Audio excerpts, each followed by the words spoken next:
രണ്ട് പദങ്ങൾക്കിടയിലുള്ള ഒരു വ്യത്യാസം ഒന്ന് ഈ സന്ധ്യയിൽ നമുക്ക് ഓർമ്മിച്ചെടുക്കാം.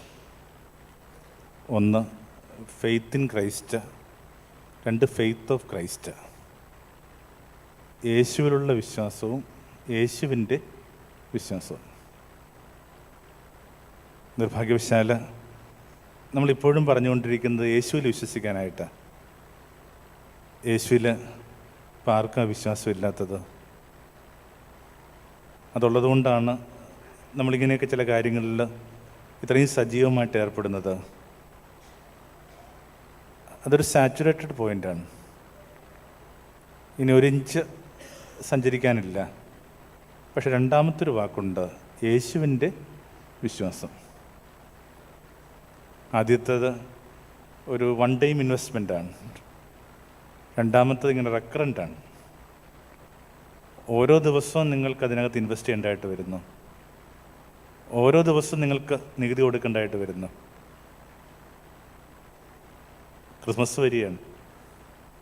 കൃത്യമായിട്ട് 25 ദിവസമേ ഉള്ളൂ, അല്ലെങ്കിൽ ഒരു മാസം, എക്സാക്റ്റ് ഒരു 1 മന്തേ ഉള്ളൂ. എല്ലാ ക്രിസ്മസിനും നമ്മൾ പറയുന്നുണ്ട് ഇങ്ങനെ വാക്ക് മാംസമാവുക. അങ്ങനെയെങ്കിൽ വാക്കാണ് യേശുവിലുള്ള വിശ്വാസം, ഈ മാംസമാണ് യേശുവിൻ്റെ വിശ്വാസം. അതിൻ്റെ ഒരു കൺവേർഷൻ പോയിൻ്റ് ഉണ്ട്. 30 വയസ്സുള്ള ഒരാൾ എങ്ങനെ ഇത്രയും പ്രതിസന്ധികൾക്കിടയിൽ സമാധാനത്തോടെ ജീവിച്ചു, അടുത്തിരിക്കുന്നവർക്കൊക്കെ സൗഖ്യം കൊടുത്തു, ആരുടേതുമല്ലാതെ എല്ലാവരുടേതുമായിട്ട് ഇങ്ങനെ അലഞ്ഞു നടന്നു, ഒടുവിൽ ഒരൊറ്റ മുറിവായിട്ട് ഇങ്ങനെ നിലവിളിച്ച് കടന്നുപോയി. അയാൾ അതിന് പ്രേരിപ്പിച്ച വിശ്വാസം എന്തായിരിക്കും? അതിനെ വിളിക്കുന്ന വാക്കാണ് ഫെയ്ത്ത് ഓഫ് ക്രൈസ്റ്റ്. ഈ 30 ദിവസം നമുക്ക് അതിനു വേണ്ടി ഒന്ന് പ്രാർത്ഥിച്ചാൽ നല്ലതാണ്. അങ്ങാക്കുന്ന വിശ്വാസത്തെക്കുറിച്ച് ഞങ്ങളോട് പറഞ്ഞു തരിക. അങ്ങയിലുള്ള വിശ്വാസം അത് ടേക്കൺ ഫോർ ഗ്രാൻഡാണ്, അതവിടെ ഉണ്ട്. ഇത് തമ്മിലുള്ള വ്യത്യാസം ഇന്ന് പിടുത്തം കിട്ടാൻ വേണ്ടി ഞാൻ അഭിമുഖീകരിച്ചൊരു സംഭവം പറയാം. ഒരു ചെറുപ്പക്കാരൻ, അയാളുടെ മനസ്സമ്മതം നാളെയാണ്. കാത്തലിക് രീതിയിൽ ഇങ്ങനെ അങ്ങനൊരു ചടങ്ങ് കൂടിയുണ്ട്. ഇന്ന ദിവസം ഈ പെൺകുട്ടിയെ കല്യാണം കഴിക്കാമെന്നിങ്ങനെ മദ്ബഹയുടെ മുമ്പിൽ വെച്ച് വാക്ക് കൊടുക്കുന്ന രീതിയുണ്ട്. തലേന്ന് രാത്രിയിൽ ഇവൻ്റെ കൂട്ടുകാർ വന്നിട്ട് പറയുകയാണ്, എടാ നീ പള്ളിയിൽ വെച്ച് വാക്ക് കൊടുക്കാൻ പോകുന്ന പെൺകുട്ടിക്ക് നല്ലതല്ലാത്തൊരു ഭൂതകാലമുണ്ട്. അവളിങ്ങനെ ചെറിയ പ്രായത്തിൽ ആരുടെ കൂടെയൊക്കെ പോയി പാർത്തിട്ടുണ്ട്. വീട്ടുകാർ നിർബന്ധിച്ച് കൂട്ടിക്കൊണ്ട് വന്നതാണ്. കേട്ട മാത്രയിൽ അപ്പനമ്മയും കുരിശ് വരച്ചു. എന്നിട്ട് പറഞ്ഞു, ദൈവമേ, എത്ര കൃത്യമായ സമയത്ത് നീ ഓരോന്ന് ഞങ്ങൾക്ക് കാണിച്ചു തരുന്നു. അവൻ പറഞ്ഞു, ഇത് കൃത്യമായ സമയമല്ല, കാണിക്കുന്ന ദൈവമല്ല. എന്ന് വെച്ചാൽ നാളെ എന്നൊരു ദിവസം ഉണ്ടെങ്കിൽ ഞാൻ പള്ളി വെച്ച് അവൾക്ക് വാക്ക് കൊടുക്കും. അഹങ്കാരമല്ലേടാ പറയുന്നത്. തർക്കം നീണ്ടു. പാതിര കഴിയുമ്പോഴാണ് 2 കൂട്ടുകാരും അച്ഛനും അമ്മയും ഇവനും കൂടി ആശ്രമത്തിൽ വരുന്നത്. കാര്യങ്ങളൊക്കെ ഈ പറഞ്ഞത് കണക്ക് തന്നെ വിശദീകരിച്ചു. അപ്പോൾ പറഞ്ഞ് അവസാനിപ്പിക്കുന്നത് ഇങ്ങനെയാണ്, അച്ഛാ, ദൈവമായിട്ട് കാണിച്ചു തരുമ്പോൾ അതിൻ്റെയൊക്കെ അഹങ്കാരം കണ്ടില്ല. അതാണ് റിപ്പീറ്റ് ചെയ്യുന്ന വാക്ക്. അതിനകത്തൊരു കുഴപ്പം എനിക്ക് തോന്നിയില്ല.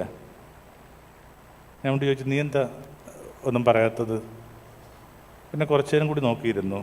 എന്നിട്ട് പറഞ്ഞു, അച്ഛാ, ഒരാൾക്കൊരു കൈപ്പിഴ പറ്റുന്നു, അത് തിരുത്താൻ ദയാക്കൊരു അവസരം കൊടുക്കുന്നു. ആ കളിയിൽ എന്നെ കൂട്ടുകളിക്കാരനാക്കുന്നു. ഞാൻ വേണ്ടെന്ന് വെക്കണം. റിപ്പീറ്റ്. ഒരാൾക്കൊരു കൈപ്പിഴ പറ്റുന്നു, അത് തിരുത്താൻ ദയാക്കൊരു അവസരം കൊടുക്കുന്നു. ആ കളിയിൽ എന്നെ കൂട്ടുകളിക്കാരനാക്കുന്നു. ഞാൻ വേണ്ടെന്ന് വെക്കണം. അപ്പോൾ അതൊക്കെ ഇങ്ങനെ കണ്ണുപൂട്ടി, എത്ര കണ്ണുപൂട്ടിയിട്ടും ഈ കണ്ണ് കവിഞ്ഞൊഴുകും തടയാൻ പറ്റുന്നില്ല. ഇത്ര അടുത്ത് നിന്നുകൊണ്ട് ഈ പൗലോസ്ലീഹയൊക്കെ പറയുന്ന കണക്ക് യേശുവിൻ്റെ ഗന്ധം കിട്ടിയാണ്. അങ്ങനെ ഒരു വാക്ക് പൗലോസ് ഉപയോഗിക്കുന്നുണ്ട്, നിങ്ങൾ യേശുവിൻ്റെ ഗന്ധമാണ്. എപ്പോഴാണ് ഗന്ധം കിട്ടുന്നത്? ഈ വിയർക്കുമ്പോഴാണ്. വല്ലാതെ വിയർത്തു പോയൊരു നിമിഷത്തിൽ ഈ ചെറുപ്പക്കാരൻ്റെ രോമകൂപങ്ങളിൽ നിന്ന് വരുന്നത് യേശുവിൻ്റെ ഗന്ധമാണ്. ഞാനിത് കൺവെൻഷനിലൊക്കെ പറയുമ്പോൾ എനിക്കൊരു ഐ കോണ്ടാക്ട് ഉണ്ടാകുമ്പോൾ ഞാൻ പലപ്പോഴും ശ്രദ്ധിക്കാറുണ്ട്. ഈ അച്ഛൻ്റെയും അമ്മയുടെയും പോഷൻ പറയുമ്പോൾ കാര്യമായിട്ടൊന്നും ആരെയും തൊടുന്നില്ല. Another convention story. എന്നാൽ ഈ ചെറുപ്പക്കാരനെക്കുറിച്ച് പറയുമ്പോൾ മിക്കവാറും പേരുടെ കണ്ണിങ്ങനെ നനയുന്ന ഞാൻ കണ്ടിട്ടുണ്ട്. ചുരുക്കത്തിൽ ലോകത്തെ മെച്ചപ്പെടുത്താൻ പോകുന്നത് യേശുവിലുള്ള വിശ്വാസമല്ല, യേശുവിൻ്റെ വിശ്വാസം.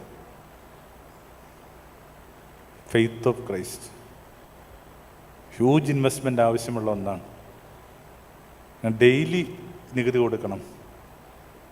ആ ഒരു ചലഞ്ചിന് ഈ ഒരു 10-30 ദിവസം എടുത്താൽ നല്ലതാണ്. ഈ 2 കാര്യങ്ങളും കൂടി വരുന്നുവെന്ന് ഞാൻ വിചാരിക്കുന്നൊരു ടെക്സ്റ്റാണ് ഇന്ന് സന്ധ്യയ്ക്കുള്ള നമ്മുടെ ധ്യാന വിഷയം. യോഹന്നാൻ 7:37-38. എന്താണത്? കൂടാരത്തിരുന്നാളിൻ്റെ ഒടുവിൽ യേശു എഴുന്നേറ്റ് നിന്നിട്ട് പറഞ്ഞു, ആർക്കെങ്കിലും ദാഹിക്കുന്നെങ്കിൽ എന്നിൽ വന്ന് കുടിക്കട്ടെ. സോ ഫാർ ഫെയ്ത്ത് ഇൻ ക്രൈസ്റ്റാണ്. അടുത്ത വരി എന്താണ്? വിശ്വസിക്കുന്നവരുടെ നെഞ്ചിൽ നിന്ന് ജീവൻ്റെ ഉറവകളൊഴുകും. ഇന്നലെ നിങ്ങൾ എന്ത് കുടിച്ചോ, ഇന്നലെ എന്തിനകത്ത് നിങ്ങളിങ്ങനെ നനഞ്ഞു പോയോ, അത് നിങ്ങളായിട്ട് മാറുന്നു.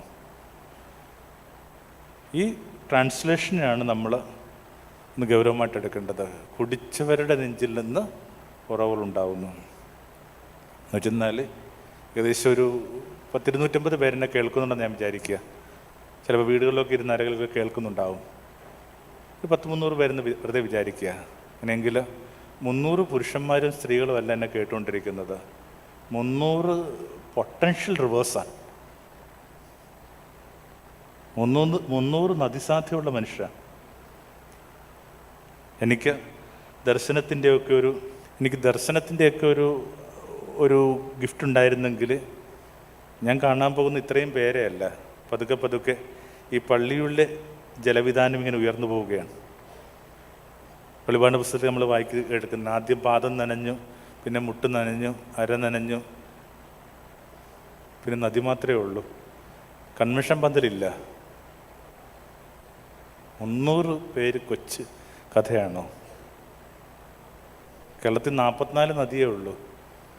ആ 44 നദിയുടെ വിസ്മയമാണ് ഈ ചുറ്റിനും കാണുന്ന പച്ച മുഴുവൻ. അങ്ങനെയെങ്കിൽ വളരെ ചെറിയൊരു സ്ഥലത്ത് ഒരു 100-300 പേര് ഇങ്ങനെ തങ്ങളുടെ നദിസാധ്യത കണ്ടെത്തി ജീവിക്കുമ്പോൾ ഉണ്ടാകുന്ന വ്യത്യാസം. എനിക്ക് ഈ യോഹന്നാൻ 7:37-38 ഒരു വൈകാരിക അടുപ്പമുണ്ട്. അതുകൂടി ഒന്ന് പറഞ്ഞേക്കാം. ഒരു 10 വർഷം മുമ്പാണ് ഞങ്ങളൊരു സ്നേഹിത, ഒരു +2 അധ്യാപികയായിരുന്നു. ഒരു മെയ് 30-ാം തീയതി അവർ വിളിച്ചിട്ട് പറഞ്ഞു, അമ്മ കോട്ടയത്ത് ഇങ്ങനെ ഡെങ്കിപ്പനിയായിട്ട് കിടക്കുകയാണ്, കാരിത്താസിൽ, അമ്മയ്ക്ക് വേണ്ടി പ്രാർത്ഥിക്കണം. രാത്രി അമ്മയുടെ വിശേഷങ്ങൾ അറിയാനായിട്ട് വിളിക്കുമ്പോൾ മാഗി, അതാണ് അവരുടെ പേര്, മാഗി ഫോൺ എടുക്കുന്നില്ല. പിന്നെയും കുറേ കൂടി രാത്രി ചെല്ലുമ്പോൾ മാഗിയുടെ ഹസ്ബൻഡ് സാജു വിളിച്ചിട്ട് പറയുന്നു, അതച്ച മാഗിയുടെ നില, മാഗിക്കും ഇതേ ഡെങ്കു ഉണ്ടായിരുന്നു, മാഗിയുടെ നില ഇപ്പം അമ്മയൊക്കെ വഷള. പിറ്റേന്ന് ഉച്ചയ്ക്ക് മുമ്പേ അമ്മയും മരിച്ചു. മാഗി കടന്നു പോവുകയാണ്. നമ്മൾ നോക്കി നിൽക്കുമ്പോൾ നമ്മുടെ ജീവിതത്തിൽ നിന്ന് ഇത്രയും പച്ചയായിട്ട് ആരും ഇറങ്ങിപ്പോയിട്ടില്ല. അപ്പോൾ അതിരുന്നൊരു ബുദ്ധിമുട്ട് നിങ്ങൾക്ക് ഊഹിക്കാം. പക്ഷെ അതിനേക്കാൾ വിഷമം പിടിച്ചൊരു കാര്യം കാത്തിരിപ്പുണ്ടായിരുന്നു. മാഗി മരിച്ച വാർത്ത അറിഞ്ഞ 1 മിനിറ്റിനുള്ളിൽ ഫോണിലേക്ക് മാഗി അയച്ച സന്ദേശം അപ്പോഴാണ് വരുന്നത്. മാഗിയുടെ അവസാനത്തെ സന്ദേശം അതിങ്ങനെയാണ്, ഞാൻ നദിയാണ്, ഇനി കാണാതെ ഒഴുകിക്കോളാം. ഞാൻ നദിയാണ്, ഇനി കാണാതെ ഒഴുകിക്കോളാം. 40 വയസ്സുള്ള ഒരു വീട്ടമ്മ, ഭാര്യ, അധ്യാപിക മടങ്ങിപ്പോകുന്നതിനേക്കാൾ മുമ്പേ ഒന്ന് തിരിഞ്ഞ് നോക്കിയിട്ട് വേഗത്തിൽ ടൈപ്പ് ചെയ്യുകയാണ്, ഞാൻ നദിയാണ്. ഇപ്പം നേരത്തെ പറഞ്ഞ കേരളത്തിലെ 44 നദികളുടെ പേരുകൾ ഓർക്കുന്നതിനേക്കാൾ മുമ്പേ ഞാൻ ആദ്യം ഓർക്കുന്ന നദിയുടെ പേര് മാഗി എന്നാണ്. മാഗി ഒരു നദിയുടെ പേരാണ്. നമുക്കിടയിൽ ഇതിനകം ഒരു സൗഹൃദം വിശേഷിച്ചും അച്ഛൻ്റെയൊക്കെ ഒരു അടുപ്പം കൊണ്ട് എനിക്ക് നിങ്ങൾക്കും ഇടയിൽ ഉണ്ടായിട്ടുണ്ട്. അങ്ങനെയെങ്കിൽ ആ സൗഹൃദത്തിൻ്റെ ബലത്തിൽ നിങ്ങളെ ഒന്ന് ചലഞ്ച് ചെയ്യുകയാണ്.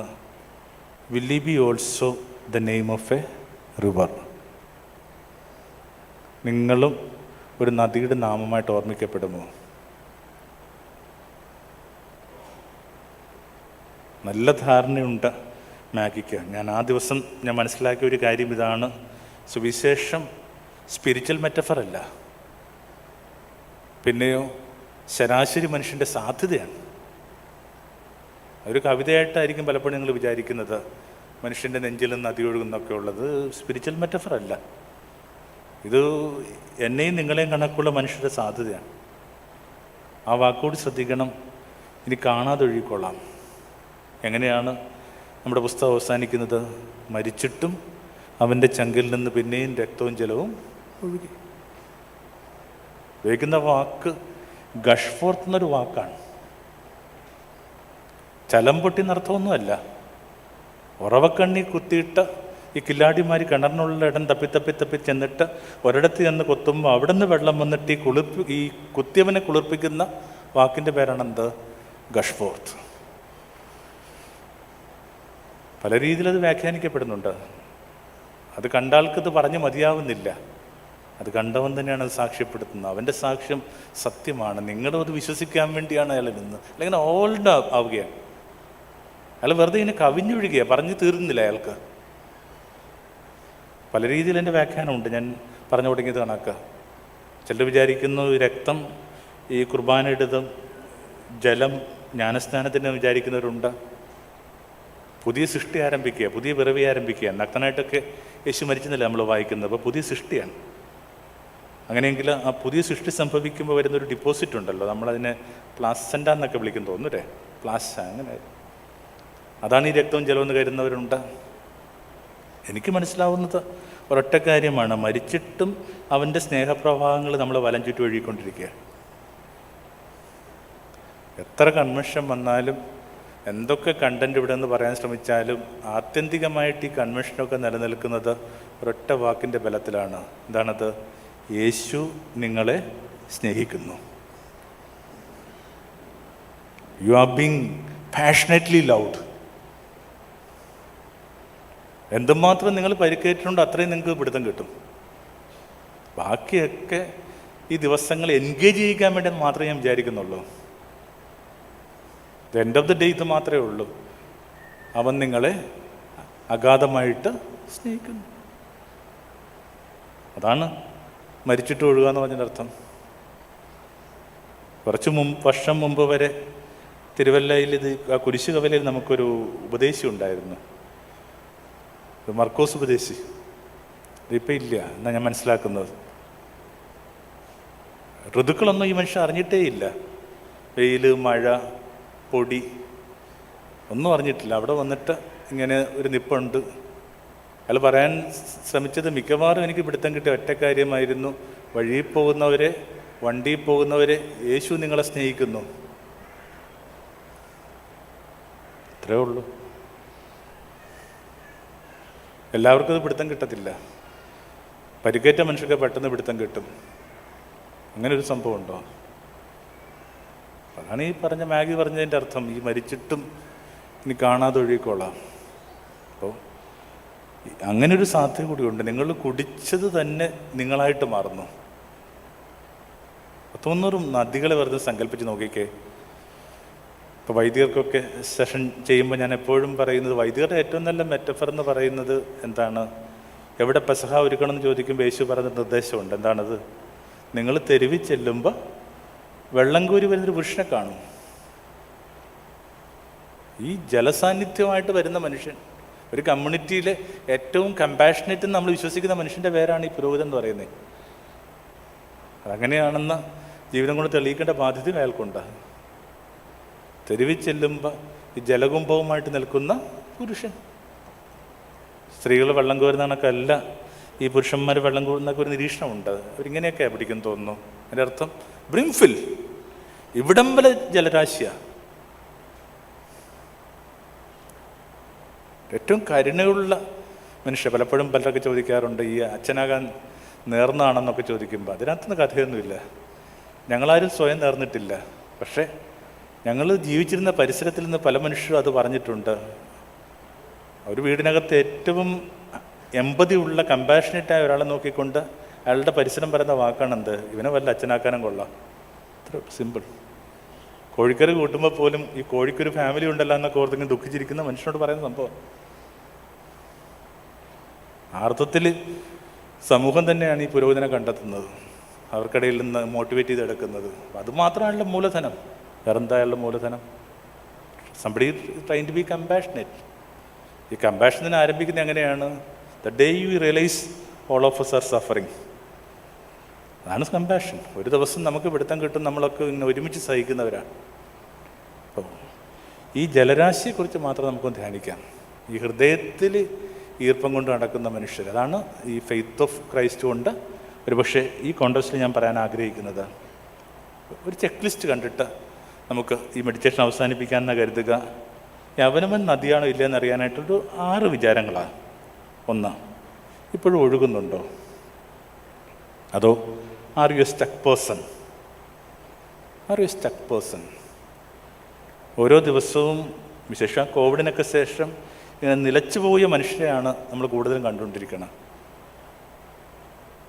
ഭൗതിക സാഹചര്യങ്ങൾ അടഞ്ഞുപോയി, ബന്ധങ്ങൾ അടഞ്ഞുപോയി. എപ്പോൾ വേണമെങ്കിലും മനുഷ്യർക്ക് നിലക്കാം.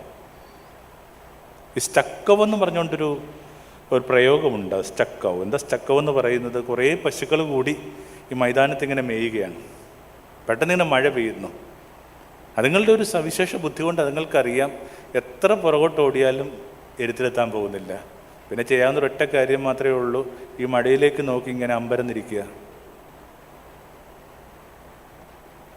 And they are everywhere. എല്ലായിടത്തും ഉണ്ട്. ഇങ്ങനെ ഒരു പിടുത്തവും കിട്ടുന്നില്ല. ജീവിതം അതിൻ്റെ പ്രവാഹങ്ങളെ വീണ്ടെടുക്കുക എന്നുള്ള ഒന്നാമത്തെ പാഠം. ഈ കണ്ണടയുവോളം കുറച്ച് ബുദ്ധിമുട്ടിയാണെങ്കിലും കുറച്ച് ഹാർഡ് വർക്ക് ചെയ്താണെങ്കിലും ഇങ്ങനെ ചലിച്ചുകൊണ്ടേയിരിക്കുക. നമുക്ക് ചെയ്യാവുന്ന ഏറ്റവും വലിയ കരുണ എന്താണ്?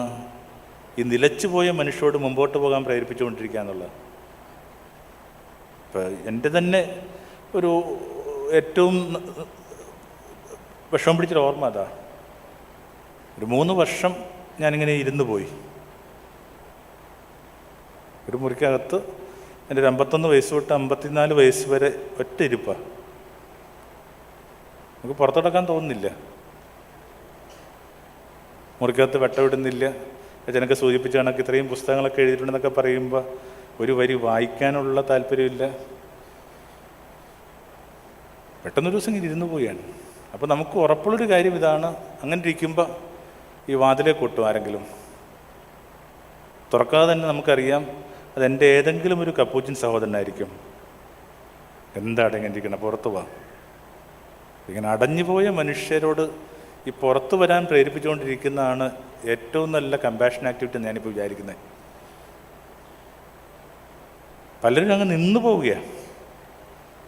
പഴയ നിയമത്തിലൊരു സംഭവമില്ലേ, ഒരു നഗരത്തിൽ തീ പിടിക്കുമ്പോൾ ഒരു കുടുംബത്തോട് ഓടി രക്ഷപ്പെടാൻ പറയുന്നുണ്ടല്ലേ, ലോത്തിൻ്റെ കുടുംബത്തോട്. കൊടുത്ത നിർദ്ദേശം എന്താണ്? ഓടുമ്പോൾ തിരിഞ്ഞു നോക്കാൻ പാടില്ല. അയാളത് പാലിക്കുന്നുണ്ട്. പക്ഷെ അയാളെക്കാൾ കൂടുതൽ ഈ ഓർമ്മകളിൽ ജീവിക്കുന്നത് അവളാണ്. അത്ര എളുപ്പത്തിലൊക്കെ ഓടിപ്പോകുക എന്നുള്ളത് അവൾക്ക് അസാധ്യമാണ്. അവൾ ഒന്നുകൂടി തിരിഞ്ഞു നോക്കിയാണ്. കത്തിപ്പോകുന്നത് തൻ്റെ സ്വപ്നപുരിയാണ്. തൻ്റെ പുരുഷൻ്റെ വ്യാപാരശാലകൾ, തൻ്റെ കൗമാരത്തിനും യൗവനത്തിനും സാക്ഷ്യം വഹിച്ച നാട്ടുവഴികൾ. അവൾ എങ്ങനെ തിരിഞ്ഞു നോക്കാതിരിക്കും? അവൾ തിരിഞ്ഞു നോക്കി. അടുത്ത വരി എന്താണ്? അവൾ ഉപ്പുതൂണായിപ്പോയി. പരിഹാരമില്ലാത്ത, ശമനമില്ലാത്ത ഇന്നലകളിലേക്ക് നോക്കിയിട്ട് മനുഷ്യർ ഇങ്ങനെ ഉപ്പുതൂണായിക്കൊണ്ടിരിക്കുകയാണ്. അപ്പം അവരോട് ഒന്ന് മുമ്പോട്ട് പോകാൻ പ്രേരിപ്പിക്കണം. ഇപ്പോൾ വൈധവ്യം വരുന്നു, ഒരാൾ കടന്നു പോവുക. കൊച്ചു കളിയാണോ അത്? ഇതുമാത്രം ഓർമ്മകളാണ് ഈ മനസ്സിലും ശരീരത്തിലും ആത്മാവിലും ഒക്കെ ഉള്ളത്. അല്ലെങ്കിൽ ഒരു ചെറിയ മക്കൾക്കൊരു ബ്രേക്കപ്പ് ഉണ്ടാകുന്നു. എന്തൊക്കെയാ ഈ 300 പേർക്ക് 300 കാരണങ്ങളുണ്ട് നിലച്ചു പോകാനായിട്ട്. അപ്പോൾ ചെയ്യേണ്ടത് ഒന്നിങ്ങനെ കണ്ണു തുടച്ചിട്ട് മുമ്പോട്ട് പോകണം. The game should go on. അതിന് പ്രേരിപ്പിക്കുക എന്നുള്ള ഒന്ന്, ഒഴുകിക്കൊണ്ടേയിരിക്കുക. 2, നിങ്ങളെല്ലാത്തിനെയും സ്വീകരിക്കുമോ? Will you accept life? അതെല്ലാം സ്വീകരിക്കുന്നുണ്ട്. എൻ്റെ ഒരു ചെറിയ പ്രായത്തിൽ ഞാൻ ഇത്തിരി ഈ വടക്കേന്ത്യയിലൊക്കെ ചെറിയ തോതിലൊന്ന് യാത്ര ചെയ്തിട്ടുണ്ട്. അങ്ങനെയാണ് പുസ്തകമൊക്കെ വരുന്നത്, ഈ സഞ്ചാരദീപമൊക്കെ വരുന്നത് അങ്ങനെയാണ്. അപ്പം നദികളാണ് നമ്മുടെ ഏറ്റവും വലിയ അട്രാക്ഷൻ. ഭയങ്കര സന്തോഷമുള്ള കാര്യമായി നദികളെ കാണുക എന്ന് പറയുന്നത്. നദി ആ ദേശങ്ങളിലൊക്കെ ഇങ്ങനെ മൂർത്തിയാണ്. നദിയിലോട്ട് തിരിഞ്ഞിട്ടുള്ള ക്ഷേത്രങ്ങളൊക്കെ ഉണ്ട്. പൂക്കളെറിയുന്ന കാണാം, ദീപങ്ങൾ അലകളിലേക്ക് ഒഴുക്കി വിടുന്ന കാണാം, പാലൊഴുക്കുന്നത് കാണാം. പക്ഷെ ഇതേ നദിയിലോട്ട് ഇപ്പം അങ്ങനെയില്ല കേട്ടോ. ഒരു 10-25 വർഷം മുമ്പ് ഇതേ നദിയിലോട്ട് തന്നെ മനുഷ്യര ചിതയിൽ നിന്ന് പാതിവെന്ത ശരീരങ്ങൾ ഒഴുക്കി വിടുമായിരുന്നു. കൂടെ എല്ലാം സ്വീകരിക്കുന്നു. പൂക്കളെ സ്വീകരിക്കുന്ന, ചരാതുകളെ സ്വീകരിക്കുന്ന അതേ നമ്രതയോടുകൂടി ഈ പാതിവെന്ത ശരീരങ്ങളെയും സ്വീകരിക്കുന്നു. 2, ക്യാൻ യു അക്സെപ്റ്റ് ലൈഫ്? ജീവിതം വെച്ച് നീട്ടുന്ന എവഞ്ച്വാലിറ്റികളെ സ്വീകരിക്കാൻ പറ്റുമോ? ഇഷ്ടമുള്ള ഒരു തിരുവചനം തപ്പിയെടുക്കാനായിട്ട് ആരെങ്കിലുമൊക്കെ എന്നോട് ആവശ്യപ്പെട്ടപ്പോൾ ഞാൻ എപ്പോഴും എടുത്തുകൊണ്ടിരുന്ന ഒറ്റ വാക്കായിരുന്നു ലൂക്കാ 10:8. എന്താ ലൂക്കാ 10:8? വിളമ്പിയത് ഭക്ഷിക്കുക. Eat what is set. എക്സൈറ്റിക്കൽ അതൊരു കൾച്ചറൽ ഫ്യൂഷന് വേണ്ടിയുള്ള സ്റ്റേറ്റ്മെൻറ്റാണ്. പോകുന്ന ദേശങ്ങളിലെ ഭക്ഷണം കഴിക്കാമെന്ന അർത്ഥം എന്താണ്? ആ ദേശത്തിൻ്റെ കൾച്ചറിനെ അക്സെപ്റ്റ് ചെയ്യാൻ. കാരണം കൾച്ചറിനെ നടുത്തുകൊണ്ടാണ് എൻ്റെ ഭക്ഷണം. നമ്മൾ ഇത്രയും കാലമൊക്കെ ഗൾഫിൽ ജീവിച്ചിട്ടും അറബിക് ഫുഡ് എന്താണെന്ന് നമുക്ക് അറിഞ്ഞുകൂടാ അല്ലേ? നമ്മളിവിടെ നിന്ന് തന്നെ കുത്തരിയൊക്കെ കൊണ്ടുപോയി. അപ്പോൾ ആ ദേശത്തിൻ്റെ കൾച്ചർ നമുക്ക് പിടുത്തം കിട്ടിയിട്ടില്ല. നമ്മളിവിടെ ജീവിച്ചെന്ന് മാത്രമേ ഉള്ളൂ. അപ്പോൾ ശിഷ്യന്മാർ പോകുമ്പോൾ യേശു കൊടുത്ത ഏറ്റവും പ്രധാനപ്പെട്ടൊരു വളരെ പൊളിറ്റിക്കലായൊരു സ്റ്റേറ്റ്മെൻറ്റാണ്, പോകുന്നിടത്തൊക്കെ എന്ത് ചെയ്യണം? വിളമ്പിയത് ഭക്ഷിക്കണം. Accept the culture. അത് 3 നൂറ്റാണ്ടിനപ്പുറം ആർക്കും പിടുത്തം കിട്ടിയിട്ടില്ല. അതാണ് ഈ എല്ലായിടങ്ങളും ഉണ്ടായ പ്രശ്നങ്ങളെ. അതവിടെ നിൽക്കട്ടെ. അതിനെ കുറച്ച് ഇങ്ങനെ സ്പിരിച്വലായിട്ട് എടുക്കുമ്പോൾ അർത്ഥം എന്താണ്? എല്ലാ അനുഭവങ്ങളെയും കുലീനമായിട്ട് സ്വീകരിക്കുക. എന്തൊക്കെയാണ് ഓരോരുത്തരുടെയും മേശയെ വിളമ്പി കിട്ടുന്നൊരു പിടുത്തമില്ല. എല്ലാത്തിനെയും ഒന്ന് കുരിശ് വരച്ച് ഭക്ഷിക്കാൻ പറ്റുമോ? അന്ന് ലൂക്കാ 10:8. Can accept life? ഞാൻ മിറക്കിളുകളെക്കുറിച്ച്, അത്ഭുതങ്ങളെക്കുറിച്ച് തീരെ പറയാത്ത ഒരാളാണ്. 10-27 വർഷമായിട്ട് ഞാൻ മിക്കവാറും നേരത്തെ സൂചിപ്പിച്ച ആ 3 വർഷം ഒഴിച്ച് മിക്കവാറും ദിവസങ്ങൾ എവിടെയെങ്കിലുമൊക്കെ ഇങ്ങനെ നിൽപ്പുണ്ടാവും സന്ധ്യകളിൽ. സുവിശേഷ പ്രസംഗം പറയുന്ന ഒരാൾക്ക് അത്ഭുതങ്ങളെക്കുറിച്ച് പറയേണ്ട ബാധ്യതയുണ്ട്. എന്നിട്ട് ഞാനത് വളരെ ബോധപൂർവ്വം ഒഴിവാക്കി. എനിക്ക് അത്ഭുതങ്ങളിൽ വിശ്വാസമില്ലാത്തതുകൊണ്ടൊന്നുമല്ല. മാർക്കിൻ്റെ സുവിശേഷം അവസാനിക്കുന്നത് എങ്ങനെയാണ്? അവൻ അത്ഭുതങ്ങൾ കൊണ്ട് തൻ്റെ പഠനങ്ങളെ അറ്റസ്റ്റ് ചെയ്തു. പറഞ്ഞുകൊണ്ടിരിക്കുന്ന കാര്യങ്ങൾക്ക് യേശുവുമായിട്ട് ബന്ധമുണ്ടെന്നതിൻ്റെ അറ്റസ്റ്റേഷനാണ് അത്ഭുതം എന്ന് പറയുന്നത്. എവിടെയൊക്കെ സുവിശേഷം പറയുന്നു അവിടെയൊക്കെ അത്ഭുതം ഉണ്ടാകും. എന്നിട്ട് എന്തുകൊണ്ടാണ് ഞാനതിനെ വളരെ റിലീജിയസ് ആയിട്ട് തന്നെ ഒഴിവാക്കിയത്? ഇതിന് കാരണം എനിക്കെൻ്റെ 10-27 വയസ്സോട്ട് കിട്ടിക്കൊണ്ടിരുന്ന കേൾവിക്കാർ നിങ്ങളെ കണക്ക് ഇങ്ങനെ കുലീനരായിട്ടുള്ള സ്പിരിച്വലായ പക്വതയുള്ള മനുഷ്യരായിരുന്നു. ഇങ്ങനെ അത്ര ഈ വൈകാരികതയായിട്ട് സ്പിരിച്വാലിറ്റിയെ മനസ്സിലാക്കിയവരായിരുന്നില്ല. അപ്പം അവരോട് അത്ഭുതങ്ങളെക്കുറിച്ച് പറയുന്നതിനേക്കാൾ പ്രധാനമാണ് ജീവിതത്തെ സ്വീകരിക്കാനുള്ള പ്രേരണ കൊടുക്കുകയാണെന്നുള്ളൊരു തോന്നൽ ഞാൻ വിചാരിക്കുന്ന പരിശുദ്ധാത്മാവ് എൻ്റെ ഇളംബോധി തന്നാണ്. Help them to accept life instead of എന്താണ് ഈ പറഞ്ഞ ഓൾട്ടർനേറ്റീവ്സ് ആർ പോസിബിൾ എന്ന് പറയുന്നതാണ് അത്ഭുതം എന്ന് പറയുന്നത്. 99 കാര്യത്തിനകത്ത് ഓൾട്ടർനേറ്റീവ്സ് ഇല്ല. കാരണം നമ്മുടെ ഏറ്റവും വലിയ പ്രതിസന്ധി എന്ന് പറയുന്നത് നമ്മൾ ആരോടൊപ്പം പാർക്കുന്ന അവരുടെ സ്വഭാവ പ്രത്യേകതകളാണ്. ബാക്കിയൊക്കെ അവിടെ നിൽക്കട്ടെ. നിങ്ങൾ വിചാരിക്കുന്നുണ്ടോ എന്തെങ്കിലും ഒരു സ്വഭാവ വ്യത്യാസം ഈ കൂടെ പാർക്കുന്ന ഒരു സ്വഭാവത്തിനുണ്ടാവുമെന്ന്? ഫിനിഷ്ഡ് പ്രൊഡക്റ്റാണ്. അപ്പം അതിനെയൊക്കെ ഇങ്ങനെ അക്സെപ്റ്റ് ചെയ്യാൻ പറ്റുക എന്നുള്ളൊരു അന്വേഷണത്തിനകത്ത് എനിക്ക് എപ്പോഴും കിട്ടിക്കൊണ്ടിരിക്കുന്ന ഇത് കണക്ക് പക്വതയുള്ള കേൾവിക്കാരെയാണ്. ആ ഒരു സ്പിരിച്വലി മെച്യൂർ എന്ന് വിശേഷിപ്പിക്കുന്ന ഒരു സമൂഹം. അങ്ങനെ ഒരു ഡിഫറൻസ് ഉണ്ടാക്കുന്നതിനകത്ത് ചില അപാകതകളൊക്കെ ഉണ്ട്. എന്നാലും അതാണ് എൻ്റെ ഫാക്റ്റ്.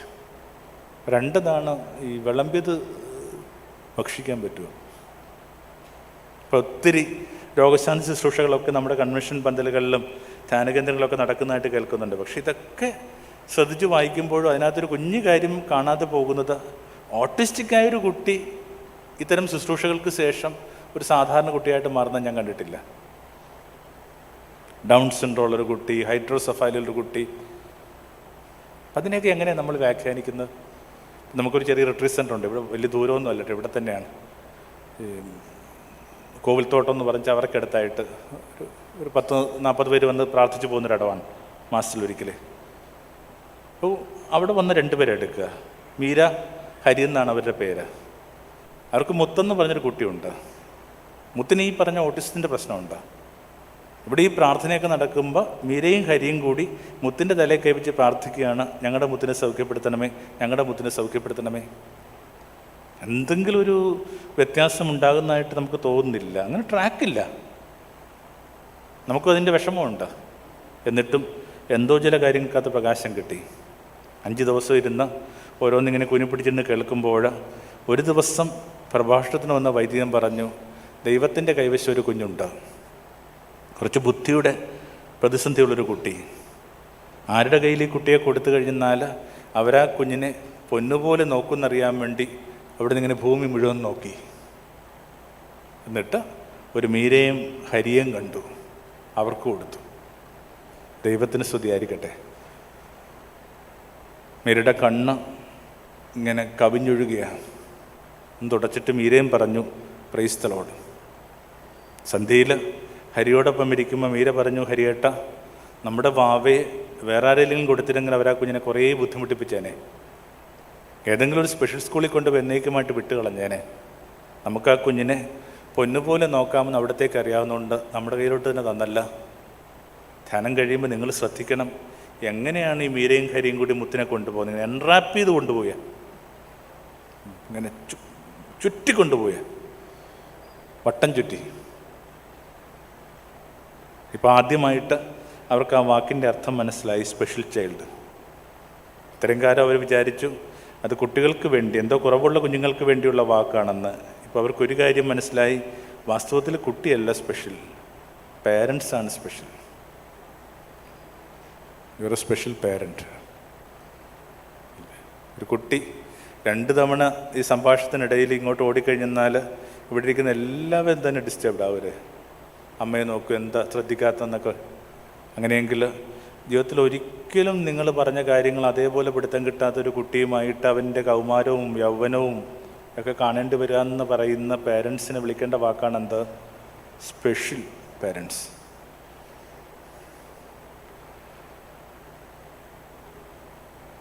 ഞാൻ ഇതിനെ വിളിക്കുന്ന വാക്കാണെന്ത്? മിറക്കിൾ. നേരത്തെ തെല്ല് കലഹിച്ച ചില അനുഭവങ്ങളെ ഒന്നുകൂടി ഇങ്ങനെ ചേർത്ത് വാരിക്കെട്ടി പുണരാൻ പറ്റുന്നു. രണ്ടതാ, ഈ രാത്രിയിൽ ഞാൻ നിങ്ങളോട് പറയുന്ന എല്ലാ കാര്യങ്ങളും അതുപോലെ തന്നെ പോകുന്ന വഴിക്ക് വിട്ടോളൂ. പക്ഷെ ഇത് വീട്ടിലോട്ട് കൊണ്ടുപോകണമെന്ന് ഞാൻ ആഗ്രഹിക്കുന്നുണ്ട്. ലൂക്ക 10:8. വിളമ്പിയത് ഭക്ഷിക്കുക. എന്തൊക്കെയാണ് ജീവിതം ഓരോരുത്തർക്ക് വേണ്ടി കരുതി വെക്കുന്നൊരു പിടുത്തവുമില്ല. പിരിയങ്കോവിന് കണക്കാ ജീവിതം, ഈ സ്പൈറൽ ലാഡർ കണക്കാ ജീവിതം. ഓരോ വളവിലും എന്തൊക്കെയോ കാത്തു നിൽപ്പുണ്ട്. 2 3, നിങ്ങളെല്ലാത്തിനെയും ശുദ്ധീകരിക്കുമോ? കുറച്ചുകൂടി ഒരു പ്യുവർ എക്സിസ്റ്റൻസ് പോസിബിളാണ്. ഭയങ്കര രസമാണ് ഈ നിഷ്കളങ്കതയുടെ ആനന്ദം. യേശു പറയത്തില്ലേ, ഈ വീണ്ടും പിറക്ക്. വീണ്ടും പിറക്കെന്ന് വിളിക്കുന്ന വാക്കാണ്. ഈ നിഷ്കളങ്കതയുടെ ആനന്ദത്തിലോട്ട് വാ. 3 അതിൻ്റെ ഒരു ആനന്ദം പിടുത്തം കിട്ടിക്കഴിഞ്ഞാൽ പിന്നെ ഈ ചെറിയ ചെറിയ കാര്യങ്ങൾക്ക് നിങ്ങളെ മല്ലപ്പെടുത്താൻ പറ്റത്തില്ല. ഏറ്റവും വലിയ ആനന്ദം അതാണ് ഞാൻ വിചാരിക്കുന്നത്.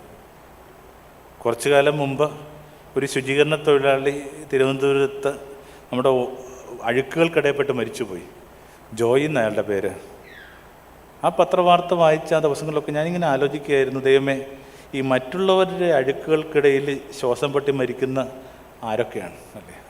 ആരുടെയൊക്കെ അഴുക്കുകളിൽ പെട്ട് മരിക്കുന്ന മനുഷ്യൻ.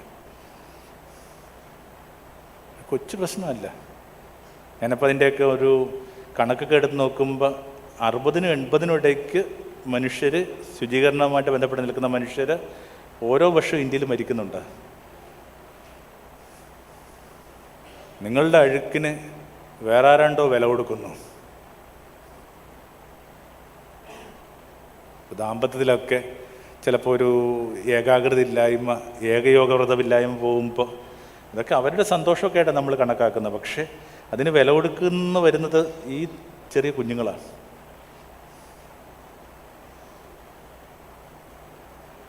അഴുക്കിന് ഈ പുകയുടെ പരിസ്ഥിതി പറയുന്ന കണക്ക് വലിയ വില കൊടുക്കേണ്ടതായിട്ട് വരും എല്ലായിടത്തും. അപ്പം മൂന്നതാണ് ഈ കുറേ കൂടി ഈ ശുദ്ധിയിൽ ഒഴുകാൻ പറ്റില്ല എന്നുള്ളതാണ്. അതിലോട്ടുള്ള ക്ഷണമാണ്, അല്ലെങ്കിൽ അത് മാത്രമാണ് അവിടുന്ന് ക്ഷണിക്കുന്നത്. Back to your innocence. നമ്മൾ ചോദിക്കുന്നു നിക്കോദേമോസിനെ കണക്ക് ഈ പ്രായത്തിൽ എങ്ങനെയാണ് ഒരാൾക്ക് അയാളുടെ അമ്മയുടെ ഉദരത്തിൽ പ്രവേശിച്ച് പറക്കാൻ പറ്റുക? ഏത് പ്രായത്തിലും ഏത് സാഹചര്യത്തിലും ഒരു വീണ്ടും പിറവി സാധ്യമാണ്. കുറച്ചുകൂടി നിഷ്കളങ്കതയ്ക്കൊരു അവസരം കൊടുത്ത് നോക്ക്. പഴയതോ നമ്മൾ വായിച്ച് കേൾക്കുന്നില്ലേ, ഇന്ന് നിങ്ങളെ തന്നെ വിസ്തീകരിക്കുകയാണെങ്കിൽ നാളെ ഞാൻ നിങ്ങളുടെ ഇടയിൽ അത്ഭുതങ്ങൾ ചെയ്യും. ഈ ശുദ്ധിയിലോട്ട് വന്നു കഴിയുമ്പോൾ എല്ലാ അത്ഭുതമാണ്. 4 വർഷം 5 വർഷമൊക്കെ വിദേശത്ത് ജീവിച്ചിട്ട് വീട്ടിലേക്ക് തിരിച്ചു വരുമ്പോൾ ഒരു നായ പറമ്പിൻ്റെ ഒരു മുറ്റത്ത് നിന്ന് ഓടി കാൽച്ചോട്ട് വരുന്നവർക്ക് അത്ഭുതമല്ലേ? ആണോ? എല്ലാ അത്ഭുതമാണ്. ഇന്ന് നിങ്ങളെ തന്നെ ശുദ്ധീകരിക്കുകയെങ്കിൽ നാളെ ഞാൻ നിങ്ങളുടെ ഇടയിൽ അത്ഭുതങ്ങൾ ചെയ്യും. ഈ സെൻസ് ഓഫ് വണ്ടറാണ് ഈ യേശു ലോകത്തിന് കൊടുത്ത ഏറ്റവും വലിയ. നമ്മൾ ഇടക്കിടക്ക് വായിക്കല്ല, അവനെ കേട്ടവർ വിസ്മയിച്ചു ഇല്ലേ? എങ്ങനെ വിസ്മയമാണ്. പക്ഷെ അതിന് ഈ പറഞ്ഞൊരു പ്ലെയിൻ ഇത്തിരി കൂടി ഒന്ന് ക്ലിയർ ആവേണ്ടതുണ്ട്. അപ്പം മൂന്നതാണ് ഇങ്ങനെ കുറച്ചുകൂടി ഇങ്ങനെ ശുദ്ധിയിൽ ഒഴുകാൻ ചുറ്റുപാടുള്ള പരിസരം, വീടിനൊക്കെ ഒരു ശുദ്ധി ഉണ്ടാക്കിയെടുക്കുക. ബുദ്ധിസമൊക്കെ ഉപയോഗിക്കുന്നൊരു വാക്കുണ്ട്, ഇമോഷണൽ ഹൈജീൻ. ആ വാക്കൊന്ന് രജിസ്റ്റർ ചെയ്തോളൂ, ഇമോഷണൽ ഹൈജീൻ. ഈ പറമ്പൊക്കെ അടിച്ച് വൃത്തിയാക്കുന്ന കണക്ക്, മുറിയൊക്കെ അടിച്ച് വൃത്തിയാക്കുന്ന കണക്ക് നിങ്ങളുടെ ബോധത്തിനും ഒരു ഹൈജീൻ ആവശ്യമുണ്ട്. നാണയം കളഞ്ഞു പോയ കഥ പറയുമ്പോൾ യേശു പറഞ്ഞ എന്തൊക്കെയാണ്? പ്രഷ്യസായൊരു കാര്യം കളഞ്ഞുപോയി. നമ്മുടെ കയ്യിൽ നിന്ന് കളഞ്ഞുപോയ ഏറ്റവും പ്രഷ്യസായ നാണയം നമ്മുടെ സെൻസ് ഓഫ് ഇന്നസെൻസാണ്. അതിനുശേഷം വിവേകമതിയായ ആ സ്ത്രീ എന്ത് ചെയ്തു? 2 കാര്യങ്ങൾ ചെയ്തുള്ളൂ. ഒന്നെന്താണ്? വിളക്ക് കൊളുത്തി അടിച്ചു വാരി. ഇതാണ് സ്പിരിച്വൽ ഹൈജീൻ. ഒരു വിളക്ക് കൊളുത്തുമ്പോൾ ഇത്രയും നാൾ കാണാത്ത ചില പൊടിയൊക്കെ കാണാൻ തുടങ്ങും. എന്നിട്ട് നാണയം കണ്ടെത്ത്. അപ്പോൾ 3 അതാണ്. 4, നിങ്ങൾ എല്ലാത്തിനെയും തണുപ്പിക്കുമോ? കുട്ടികളുടെ ഭാഷയിൽ will you B chill person. അയാൾ ഭയങ്കര ചില്ലെന്നൊക്കെ കേട്ടിട്ടില്ലേ? നമുക്കൊരു തരത്തിലും സമ്മർദ്ദം തരാത്ത, ബുദ്ധിമുട്ടിലാക്കാത്ത ഒരു മനുഷ്യൻ്റെ പേരാണെന്ത്? ചിൽ പേഴ്സൺ. ഈ പുഴയുടെ അടുത്തൊക്കെ ഇരിക്കുമ്പോൾ നമുക്കൊരു സമാധാനം കിട്ടും. മേരി എന്തിനാണ് ഇങ്ങനെ സുവിശേഷം ആരംഭിക്കുമ്പോൾ തന്നെ നമ്മൾ വായിച്ച് കേൾക്കുന്ന എലിസബത്തിൻ്റെ അടുക്കലേക്ക്, വൃദ്ധയായ എലിസബത്തിൻ്റെ അടുക്കലേക്ക് ഓടിപ്പോയി? അങ്ങനെയല്ലേ നമ്മൾ വായിക്കുന്നത്? എന്തിനു വേണ്ടിയാണ് മേരി ഓടിപ്പോയത്? കാത്തലിക് രീതിയിൽ ജപമാലയൊക്കെ ഉണ്ട്, റോസറിയൊക്കെ ഉണ്ട്. ആ റോസറിക്കകത്ത് പറയുന്നത് എലിസബത്തിനെ ശുശ്രൂഷിക്കാൻ പോയെന്നാണ് പറയുന്നത്. പക്ഷെ അങ്ങനെ ഒരു സൂചന നമ്മൾ വായിക്കുന്ന ടെക്സ്റ്റിനകത്തില്ല. കാരണം ബാക്കിയെല്ലാം ഡീറ്റെയിൽ ആയിട്ട് പറയുന്നുണ്ട്. ഇത് നിൻ്റെ ചാർച്ചക്കാരിയായ എലിസബത്തിന് എത്രാം മാസമാണ്? 6-ാം മാസം. മേരി എത്ര മാസം കൂടെ ഉണ്ടായിരുന്നു? 3 മാസം. ഇതൊക്കെ ഇതിനകത്ത് പറയുന്നുണ്ട്. എന്ന് വെച്ചെന്നാൽ 9-ാം മാസം മേരി തിരിച്ചു പോന്നു. പിന്നെ എപ്പോൾ ശുശ്രൂഷിച്ചെന്നാണ് പറയുന്നത്? കുട്ടി പിറക്കുമ്പോഴല്ലേ ശുശ്രൂഷ ആവശ്യമുള്ളൂ. ചുരുക്കത്തിൽ അതായിരുന്നില്ല. പിന്നെ എന്തിനായിരിക്കണം ഈ ചെറിയ പെൺകുട്ടി ഇങ്ങനെ വേഗത്തിൽ ഓടിപ്പോകുന്നത്? അവൾക്കൊരു കഥ പറയാനുണ്ട്. എന്താണ് ആ കഥ? ഒരാളും വിശ്വസിക്കാത്തൊരു കഥ. കന്യകയുടെ ഉള്ളിൽ ഒരു തളിർപ്പുണ്ടായി. ലോകത്തെവിടെങ്കിലും ആരുടെയെങ്കിലും അടുപ്പിൽ ഇത് വേവുക? എലിസബത്തിൻ്റെ അടുപ്പിൽ വേവും. കാരണം ഇതേ അനുഭവത്തിലൂടെ തന്നെയാണ് ഈ വൃദ്ധയും കടന്നു പോകുന്നത്. അപ്പം തൻ്റെ അനുഭവങ്ങളെ പിടുത്തം കിട്ടുന്ന ഒരാളെ തേടിയുള്ള യാത്രയാണിത്. Will you be an understanding person. അത്രയേ ഉള്ളൂ സംഭവം. ആരോ വിളിക്കുന്ന വാക്കാണ് ചിൽ പേഴ്സൺ. പച്ചൻ സൂചിപ്പിച്ച ഫ്രാൻസിസ് അസിസി, അയാളുടെ ഒരു പ്രയറുണ്ട്. മിക്കവാറും പേർക്ക് അത് അറിയാവുന്ന പ്രാർത്ഥന തന്നെയാണ്. ദൈവമേ എന്നെ സമാധാനത്തിൻ്റെ ഉപകരണമാക്കണം. അതിനകത്ത് പറയുന്ന ഒരു 4 കാര്യങ്ങളിലോ 5 കാര്യങ്ങളോ ഒന്ന് ഇതാണ്: മനസ്സിലാക്കപ്പെട്ടതിനേക്കാൾ കൂടുതൽ മനസ്സിലാക്കാൻ എന്നെ സഹായിക്കണമേ. കുറച്ചുകൂടി ഇങ്ങനെ അങ്ങോട്ടും ഇങ്ങോട്ടൊക്കെ മനസ്സിലാക്കുക നല്ലതല്ലേ? കുറച്ചുകൂടി ഒന്ന് പിടുത്തം കിട്ടണ്ടേ അങ്ങോട്ടും ഇങ്ങോട്ടും ഒക്കെ? യേശു ഒരൊറ്റ പരിഭവമേ പറഞ്ഞിട്ടുള്ളൂ വേദപുസ്തകത്തിൽ. എന്താണത്? മടങ്ങിപ്പോകുന്ന ദിനങ്ങളിൽ യേശു പീലിപ്പോസിനോട് പറഞ്ഞു, പീലിപ്പോസെ, ഇത്രയും കാലം ഞാൻ നിൻ്റെ കൂടെ ഉണ്ടായിരുന്നിട്ട് നീ എന്തുകൊണ്ട് എന്നെ മനസ്സിലാക്കിയില്ല? നമ്മുടെ ജീവിത നാടകത്തിൻ്റെ അരങ്ങിൽ നിന്ന് ഓരോരുത്തരും നിശബ്ദമായിട്ടത് പറഞ്ഞിട്ട് ഇറങ്ങിപ്പോകുന്നത്. എന്തുകൊണ്ട് എന്നെ മനസ്സിലാക്കിയില്ല? ഓരോരോ കാര്യങ്ങൾക്ക് ഇങ്ങനെ വീടിനകത്ത് ബഹളം വയ്ക്കുകയും ഭക്ഷണം തണുത്തു പോകുമെന്ന് പറയുകയും മറ്റിടങ്ങളിലെ ഭക്ഷണമായിട്ട് അവളുടെ പാചകത്തെ കമ്പയർ ചെയ്യുകയും കുട്ടികളെ നോക്കുന്നതിനകത്ത് ശ്രദ്ധയിലെന്ന് പറഞ്ഞൊക്കെ ആരോപിച്ചുകൊണ്ടിരുന്നൊരു സ്ത്രീ പെട്ടെന്നൊരു ദിവസം മരിച്ചുപോയി. അപ്പോഴാണ് അയാൾക്ക് പിടുത്തം കിട്ടുന്നത് ഒരു കട്ടൻ കാപ്പി പോലും എത്ര പ്രധാനപ്പെട്ടതായിരുന്നു എന്ന്. എന്തുകൊണ്ടാണ് ഇതൊക്കെ ഈ മരിച്ചതിന് ശേഷം മാത്രം നമ്മൾ കരുതി വെക്കുന്നത്? എന്തുകൊണ്ട് നമുക്ക് ജീവിച്ചിരിക്കും അങ്ങോട്ടും ഇങ്ങോട്ടും കണ്ടെത്തിക്കൂടാ?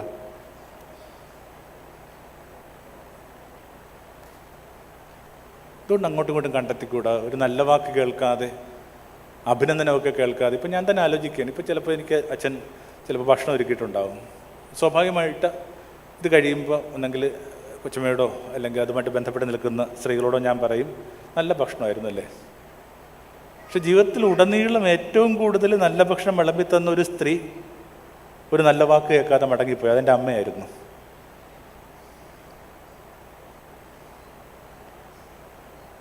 ഒരു നല്ല വാക്കൊക്കെ കേൾക്കാതെ നമ്മുടെ ജീവിതത്തിൽ നിന്ന് മനുഷ്യർ ഈ മഴയത്ത് തെക്കോട്ടൊക്കെ നടന്നു പോയാൽ എന്നാ ചെയ്യും? നാലതാണ് വലിയ അണ്ടർസ്റ്റാൻഡിങ് പേഴ്സൺ. നിങ്ങൾ അത്തരത്തിലുള്ള ഒരാളാണെങ്കിൽ എന്തെങ്കിലുമൊക്കെ ഒരു ബുദ്ധിമുട്ടിൽ കടന്നു പോകുന്ന നിങ്ങളുടെ കുഞ്ഞുങ്ങൾ രാത്രി വണ്ടിക്ക് വീട്ടിലോട്ട് വരും. ഒരു കാൽച്ചോട്ടിൽ വെറുതെ ഇരിക്കും, പതുക്കെ വിളിക്കും അപ്പ അല്ലെങ്കിൽ അമ്മ. എന്തോ ഒരു ബുദ്ധിമുട്ടുള്ള കുട്ടി കടന്നു പോകുന്നുണ്ട്, അത് മാത്രം നമുക്കറിയാം. എന്താണെന്ന് പോലും അറിയത്തില്ല, ചോദിക്കത്തുമില്ല. അകപ്പാട് നിങ്ങൾ പറയാൻ പോകുന്ന ഇത് മാത്രമാണ്, നീ കഴിക്കാതെയല്ലേ വന്നത്? അമ്മ ചോറ് വെള്ളത്തിലിട്ട് പോയി, നമുക്ക് അടുത്തൊന്ന് മാറ്റി ഒരു മുട്ട പൊരിച്ചു തരാം. ഈ നിങ്ങളെ തേടി വേണം ഈ കുട്ടികൾ ഈ രാത്രി വണ്ടിക്ക് ഇങ്ങനെ കൂനിപ്പിടിച്ച് വരാനായിട്ട്. എല്ലാ ചോദ്യം ചെയ്യുന്ന, തർക്കിക്കുന്ന, ഉപദേശിക്കുന്ന, കുറ്റപ്പെടുത്തുന്ന നിങ്ങളെ തേടി എന്തിനാണ് ഈ കുട്ടികൾ ഈ തണുത്ത കാറ്റിൽ വരുന്നത്? ഇപ്പം നാലതാണ്, നിങ്ങളുടെ അടുത്തിരിക്കുമ്പോൾ മനുഷ്യർക്ക് സമാധാനം കിട്ടുമോ? അപ്പോൾ വളരെ പ്രധാനപ്പെട്ടതല്ലേ? യേശു മടങ്ങിപ്പോകുന്ന രാത്രിയിൽ എന്താ പറഞ്ഞത്? എൻ്റെ സമാധാനം ഞാൻ നിങ്ങൾക്ക് തരുന്നു. എന്തെങ്കിലും സമാധാനത്തിലുള്ള സാഹചര്യങ്ങളാണ് യേശു ഇത് പറയുന്നത്? അല്ല, എവറിത്തിങ് വാസ് അഗെയിൻസ്റ്റ് ഹിം. പക്ഷെ ഇവിടെ എങ്ങാണ്ടൊരു സാധനം കിടപ്പുണ്ട്, അതിങ്ങനെ കവിഞ്ഞൊഴുകുകയാണ്. ഒരു സങ്കീർത്തനമില്ലേ, എൻ്റെ പാനപാത്രം കവിഞ്ഞൊഴുകുകയാണ്. ഇപ്പം എന്താ നമ്മളിവിടെ കവിഞ്ഞൊഴുകുന്നത്? എല്ലാവരുടെയും കയ്യിൽ പാനപാത്രം ഉണ്ടെന്നേ. ഒരു കൈ ഓട്ടക്കൈയല്ല. നമ്മളതിനെ കണ്ടില്ലെന്ന് മാത്രമേ ഉള്ളൂ. നമ്മൾ നമ്മുടെ ദുഃഖവും ദുരിതവും മാത്രമാണ് പറഞ്ഞുകൊണ്ടിരിക്കുന്നത്. ഈ സങ്കീർത്തനം എഴുതിയെന്ന് നമ്മൾ കരുതുന്ന ദാവീദ് എടുക്ക്, അയാൾക്ക് എന്തുമാത്രം ദുഃഖദുരിതങ്ങളാണ് ഉള്ളത് അല്ലേ? എന്തെങ്കിലും നല്ല കാലം അയാൾക്ക് ഉണ്ടായിരുന്നോ? ഈ പറഞ്ഞ മക്കളിൽ ഏറ്റവും അവഗണിക്കപ്പെട്ട ആൾ, ജീവിതത്തിൽ ഉടനീളം ഈ പറഞ്ഞ രാജാവുമായിട്ടുള്ള വൈര്യം, സ്വന്തം മകൻ തന്നെ അയാളെ കൊല്ലാൻ വേണ്ടി നടക്കുന്നത്, അതൊക്കെ ഇല്ലേ? അബ്സലോം ഇല്ല, അതൊക്കെ ഇതല്ലേ? ഏതെങ്കിലും ഒരു ഘട്ടത്തിൽ സമാധാനമുള്ള മനുഷ്യനാണോ? പിന്നെ യൗവനത്തിൻ്റെ അപക്വതയിൽ സംഭവിച്ച ചില ബുദ്ധിമുട്ടുകൾ, കുറ്റബോധം, ഇപ്പം എല്ലാം ഇയാളുടെ ഒരു ജീവിതത്തിൽ എഴുതുമ്പോൾ മോശമാണ്. എന്നിട്ട് ഇത്രയും ബുദ്ധിമുട്ടും വിഷമമുള്ള മനുഷ്യനാണ് പറയുന്നത്, എൻ്റെ പാനപാത്രം കവിഞ്ഞൊഴുകുന്നു. ഓവർവെൽംഡ്. ഞങ്ങളുടെ വീടിനടുത്ത് ഈ പശുക്കളെ വളർത്തുന്ന ഒരു കുടുംബം ഉണ്ടായിരുന്നു. നമുക്കങ്ങ് പശുവൊന്നും ഇല്ലായിരുന്നു, പാലും ഇല്ലായിരുന്നു. അതാണ് പറയും, പശുവിലെന്നുള്ളതല്ല, പാലും അങ്ങനെ ഒരു കാലത്തിനകത്ത് പാലൊന്നും അത്ര എളുപ്പമുള്ള കാര്യമൊന്നുമല്ല. പക്ഷെ ഇടയ്ക്കിടയ്ക്ക് ആ വീടിനകത്ത് പശുക്കൾക്ക് കറവയുണ്ടാവും. ഇങ്ങനെ കുഞ്ഞ് ജനിച്ച് കഴിയുമ്പോൾ കുറച്ച് ദിവസത്തേക്കുള്ള പാലിങ്ങനെ ഒരു വിക്കത്തൊന്നുമില്ല. അപ്പോൾ വൈകുന്നേരമൊക്കെ ആകുമ്പോൾ ഈ പറഞ്ഞ വെയിലിയുടെ അരികത്ത് നിന്ന് പതുക്കെ ഒരു വിളി കേൾക്കാം. നമ്മൾ ചെല്ലുമ്പോഴേക്കും ഒരു മൊന്തയ്ക്കകത്ത് ഇങ്ങനെ അപ്പം കറന്നെടുത്ത പാലിങ്ങനെ നുരഞ്ഞു വരികയാണ്. ഇതുപോലെ ജീവിതം നിങ്ങളുടെ വേലിപ്പടിക്കൽ ഇങ്ങനെ നിറഞ്ഞ പലതുമായിട്ട് നിൽക്കുമ്പോൾ എന്തുകൊണ്ട് അതിലൊക്കെ ഇങ്ങനെ ആഹ്ലാദിക്കാതെയും സമാധാനം കണ്ടെത്താതെയും ഈ പറഞ്ഞ പരിക്കുകളിൽ മാത്രമൊക്കെ മനുഷ്യങ്ങനെ ജീവിക്കുന്നത്? പാനപാത്രം കവിഞ്ഞൊഴുകട്ടെ, അപ്പോഴേ അടുത്തിരിക്കുന്നവർക്ക് സമാധാനം ഉണ്ടാവുന്നത്. My cup is overflowing. ചിലപ്പോൾ ഇത്തിരി മെഡിറ്റേഷനിലൊക്കെ വായിക്കുമ്പോഴേക്കും വെറുതെ ഇങ്ങനെ ഈ കപ്പ് ഒഴുകുന്ന കണക്ക് തന്നെ കണ്ണു ഒഴുകാൻ തുടങ്ങും. അപ്പം നാലതാണ് ഈ കുറച്ചുകൂടി തണുപ്പിക്കുന്ന മനുഷ്യാവാന്നുള്ളതാണ്. 5, എങ്ങോട്ടാണ് ഒഴുകുന്നത്? Where are we heading towards? ചെറിയൊരു ജീവിതമല്ലേ, ഇത്ര പെട്ടെന്ന കാലം പോകുന്നത്. അച്ഛൻ 20 വർഷത്തെ ഒരു പരിചയം, 20 വർഷം എന്നൊക്കെ പറയുന്നത് അല്ലേ, ഇങ്ങനെ നോക്കി നിൽക്കുമ്പോൾ കടന്നുപോയി. കാലം എന്ത് ചെറുതാ. എൻ്റെ ജ്യേഷ്ഠൻ മരിച്ചു ഇങ്ങനെ 1 വർഷം മുമ്പ്. അയാൾ ഞാൻ തമ്മിൽ 2 വയസ്സിൻ്റെ വ്യത്യാസമേ ഉള്ളൂ. അയാൾ കടന്നു പോയതിന് ശേഷമാണ് ഈ വളരെ ഷോർട്ട് പീരീഡേ നമുക്കുള്ളെന്നൊരു തോന്നൽ വരുന്നത്. ഇടയ്ക്കിടയ്ക്ക് യേശു പറഞ്ഞ വാക്കുണ്ട്, അല്പനേരം മാത്രം. അങ്ങനെ ഉണ്ടോ? ഇല്ലേ? അല്പനേരം മാത്രമേ ഞാൻ നിങ്ങളോടൊപ്പം ഉണ്ടായിരിക്കുകയുള്ളൂ. ഒരു ഷോർട്ട് പീരീഡാണ്. അപ്പം അത്രയും ഈ മണൽ ഘടികാരം, ഒരു മണൽ ഘടികാരം ഒരാൾ എനിക്ക് സമ്മാനം തന്നു. അങ്ങനെ ഒരു സംഭവമുണ്ട്. ഈ 2 അർദ്ധഗോളങ്ങൾ സ്ഫടികത്തിൽ നിന്ന് അതിനൊന്നിൽ നിന്ന് ഇങ്ങനെ മണ്ണിങ്ങനെ ചോർന്നുകൊണ്ടിരിക്കും, പിന്നെ ഇത് തന്നെ തിരിഞ്ഞു വരും. ക്ലോക്ക് കാണുമ്പോൾ എനിക്ക് അത്രയും പേടിയില്ല, കാരണം അത് ചെറിയ പ്രായം തൊട്ടേ കണ്ടുകൊണ്ട് ക്ലോക്ക് നീങ്ങുന്നു. പക്ഷെ മണൽ ഘടികാരം നോക്കി നിൽക്കുമ്പോൾ പേടി വരും. നോക്കി നിൽക്കുമ്പോൾ ഈ ഇതിങ്ങനെ പതുക്കെ പതുക്കെ ചോർന്ന് പോയിക്കൊണ്ടിരിക്കുകയാണ്. ഈ കൈവെള്ളയിലൂടെ ചോർന്ന് പോകുന്ന കണക്ക് കാലം. അങ്ങനെ കണ്ടും നോക്കിയും പേടിച്ചിട്ട് ഞാനത് വേറെ ആൾക്ക് സമ്മാനിച്ചു. അപ്പോൾ പാവപ്പെട്ടവൻ ഇങ്ങനെ അത് നോക്കി പേടിച്ചുകൊണ്ടിരിക്കുകയാണ്. ചെറിയ കാലമാണല്ലേ. ഈ ചെറിയ കാലത്തിനകത്ത് നമ്മൾ എന്തുമാത്രം തർക്കങ്ങളിലും എന്തുമാത്രം ഇങ്ങനെ പടർന്നാണ് നമ്മൾ ഒഴുകുന്നത്. നമുക്കതിനൊക്കെ നേരമുണ്ടോ?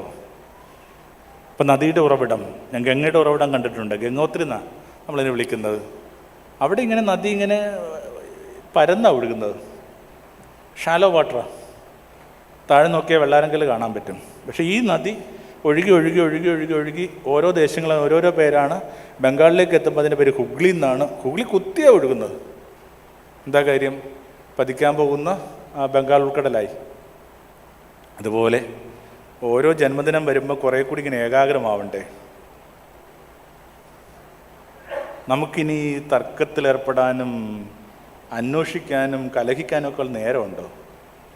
കണ്ടത്തെ ചില കാര്യങ്ങൾക്ക് ഇങ്ങനെ കുറച്ചുകൂടി സറണ്ടർ ചെയ്യണ്ടേ? അപ്പോൾ 5താണ്, എങ്ങോട്ടാണ് ഒഴുകുന്നത്? Where are we heading towards? ഈ പർപ്പസ് ഓഫ് ലൈഫ് എന്ന് പറയുന്ന സംഭവം, എൻ്റെ ജീവിതം കൊണ്ട് ദൈവം എന്തെങ്കിലും ആഗ്രഹിക്കുന്നുണ്ടോ? എന്ത് ദൈവവിളി എന്ന് പറയുന്നത്? ദൈവവിളി എന്ന് പറയുന്നത് കുറേ പേര് കൂടി കടലിൽ മീൻ പിടിച്ചുകൊണ്ടിരിക്കുകയായിരുന്നു. അവരുടെ അടുക്കലേക്ക് യേശു വന്നിട്ട് പറഞ്ഞു, നിങ്ങൾക്ക് എന്തുകൊണ്ട് മനുഷ്യരെ പിടിച്ചുകൂടാ? മനുഷ്യനുമായി ബന്ധപ്പെട്ട കാര്യങ്ങൾക്കകത്ത് സർഗാത്മകമായിട്ട് ഇടപെടുന്ന വിളിക്കുന്ന വാക്കാണ് എന്ത്? ദൈവവിളി. Can you do something for the favor of mankind?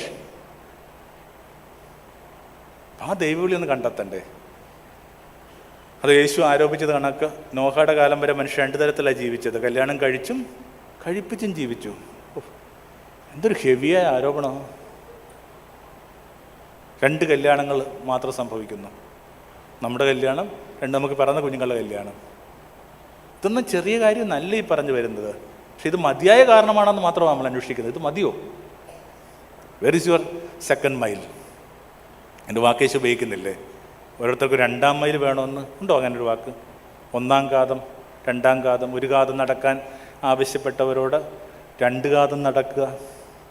Extra mile ഇവിടെ. അതിന് ദൂരെ എങ്ങും പോകണ്ടെന്നീ. അവനവൻ്റെ പരിസരത്തിലൊരു എക്സ്ട്രാ മൈൽ എന്താണെന്ന് പരിസ്ഥാലമായിട്ട് ചോദിച്ചാൽ നല്ലതായിരിക്കും. Extra mile.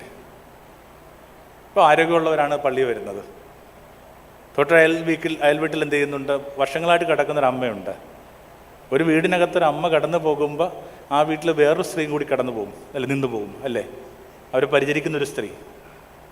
അമ്മ എത്ര കാലം കിടന്നിട്ടുണ്ടോ അത്രയും കാലം അവരിതൊന്നും കണ്ടിട്ടില്ല. എന്നും ഈ കൺവെൻഷന് വരുന്നവർക്ക് ഒരു ദിവസം ആ വീട്ടിൽ ചെന്നിട്ട് ഇന്ന് നീ പള്ളിയിൽ പോകുമെന്ന് പറഞ്ഞ് അമ്മയുടെ അടുത്ത് ഇരിങ്ങിരിക്കാൻ വല്ല ബുദ്ധിമുട്ടുണ്ടോ? അത് പോകുന്ന വഴിക്ക് ഇത്തവണ നല്ല കൺവെൻഷനായിരുന്നു കേട്ടോ, ഭയങ്കര അരൂപിയായിരുന്നൊക്കെ പറഞ്ഞ് വേലിയുടെ പുറത്തുനിന്ന് പറഞ്ഞിട്ട് പോവാ. തട്ടിപ്പാന്നേ. എൻ്റെ എക്സ്ട്രാ മെയിൽ എന്താ?